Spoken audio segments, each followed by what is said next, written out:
बच्चों इस वीडियो के अंदर मैं आप लोगों के साथ जो 9th क्लास की फिजिक्स है उसकी जो 2023 की न्यू पेयरिंग स्कीम है बच्चों वो मैं आपके साथ शेयर करने लगा हूं। तो इसके साथ साथ मैं आप लोगों को बता दूं, आप पंजाब के किसी भी बोर्ड के स्टूडेंट हैं तो 9th के हवाले से आप लोगों को परेशान होने की ज़रूरत नहीं है यार। आप लोगों का जो पेपर होता है वो मोस्टली बिल्कुल आसान होता है। उसके अंदर सबसे ज़्यादा जो पोर्शन होता है वो डेफिनेशंस का होता है। सबसे पहले तो आपकी बुक के अंदर जितनी भी डेफिनेशंस हैं आपने उसको अच्छे से तैयार करना है। और इसके साथ साथ अगर आप लोग एक्सरसाइज के भी जो शॉर्ट क्वेश्चंस होते हैं वो कर लो तो फिर तो बहुत ही अच्छी बात है। बहुत सारे बच्चे ना अक्सर मुझसे पूछते हैं कि सर ये जो टेस्ट योर सेल्फ होते हैं क्या सर हमें ये करने चाहिए। बच्चों याद रखिएगा मोस्टली एक या दो क्वेश्चंस मोस्टली जो है वो आए होते हैं जो टेस्ट योर सेल्फ के क्वेश्चंस होते हैं। इसके अलावा एज सच बहुत ज़्यादा नहीं आते। इसके अलावा आपके पास ये भी ऑप्शंस है कि आप अपने ही बोर्ड्स के जो पास्ट पेपर्स होते हैं आप उनको भी अच्छे से तैयार कर सकते हो। और इंशाल्लाह कमिंग डेज के अंदर मैं भी आप लोगों के लिए कुछ मोस्ट इंपॉर्टेंट गेस्ट जो है वो रेडी कर रहा हूं जो मैं इंशाल्लाह आप लोगों के साथ शेयर करूंगा। अब हम चलते हैं आप लोगों की जो पेयरिंग स्कीम है उसकी तरफ। तो सबसे पहले मैं आप लोगों के साथ जो इसका पेपर का पैटर्न है वो आपके साथ शेयर कर देता हूँ। आप लोग जानते हो बच्चों आपके जो टोटल मार्क्स हैं वो 60 होते हैं और इसके अंदर जो MCQs का होता है जिसके अंदर 12 MCQs होते हैं।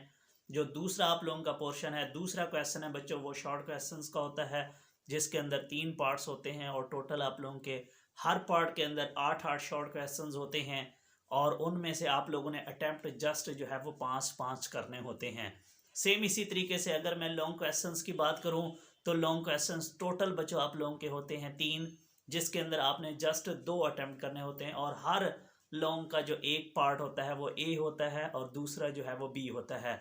अब मैं आप लोगों के साथ ये सारे चैप्टर्स शेयर करूंगा कि किस चैप्टर में से कितने MCQs आने हैं और बच्चों किस चैप्टर में से कितने शॉर्ट क्वेश्चंस आने हैं और किन चैप्टर्स में से लॉन्ग क्वेश्चंस आने हैं। और आप लोगों ने खुद डिसाइड करना है कि वो कौन से चैप्टर्स हैं जो आपको मुश्किल लगते हैं और जिनको आप स्किप भी कर सकते हो जिससे आपके पेपर के ऊपर कोई फर्क नहीं पड़ेगा, आपका पेपर फिर भी अटेम्प्ट हो जाएगा। बच्चों अगर मैं सबसे पहले MCQs की बात करूं तो आप लोग जानते हो चैप्टर नंबर 1 से 2 MCQs आएंगे बच्चों, चैप्टर 2 से 1 आएगा, 3 में से 1 आएगा, 4 में से 1 आएगा, 5 में से 2 होंगे, 6 में से 1 होगा, 7 में से 1 होगा, 8 में से 1 होगा, 9 में से 2 होंगे।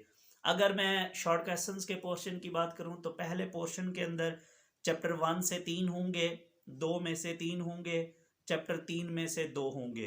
अगर मैं दूसरे शॉर्ट क्वेश्चंस के पोर्शन की बात करूं तो चैप्टर नंबर 4 में से 2 होंगे, 5 में से बच्चों 3 होंगे और जो चैप्टर नंबर 6 है उसमें से 3 शॉर्ट क्वेश्चंस होंगे। अगर मैं तीसरे पोर्शन की बात करूं तो चैप्टर नंबर 7 में से 2 होंगे शॉर्ट, 8वें चैप्टर में से 3 होंगे, 9वें में से 3 होंगे। आप इनमें कोई भी चैप्टर अपनी मर्जी से स्किप कर सकते हो। अगर बच्चों मैं बात करूं लॉन्ग क्वेश्चंस की तो पहले लॉन्ग क्वेश्चंस के अंदर जो ए पार्ट है वो चैप्टर नंबर 1 या 2 का होगा और इनमें से न्यूमेरिकल भी किसी का भी हो सकता है। और अगर मैं बात करूं बी पार्ट की तो चैप्टर नंबर 3 का होगा। दूसरे लॉन्ग की बात करूं तो वो चौथे और 5वें चैप्टर में से होगा, अगेन न्यूमेरिकल किसी से भी हो सकता है। और जो बी पार्ट है उसके अंदर चैप्टर नंबर जो आपका है 6 उसका होगा। अगर मैं तीसरे और आखिरी लॉन्ग की बात करूँ बच्चों है वो 7वें और 9वें का है और बी पार्ट जो है वो चैप्टर नंबर 8 का है। तो बच्चों मैं उम्मीद करता हूँ कि इंशाल्लाह आपको मेरी बात समझ आ गई होगी और आप लोगों का जो पेपर है 2023 का वो इस स्कीम के अकॉर्डिंग आएगा। बच्चों दुआओं में याद रखिएगा। Thank you so much. Allah Hafiz.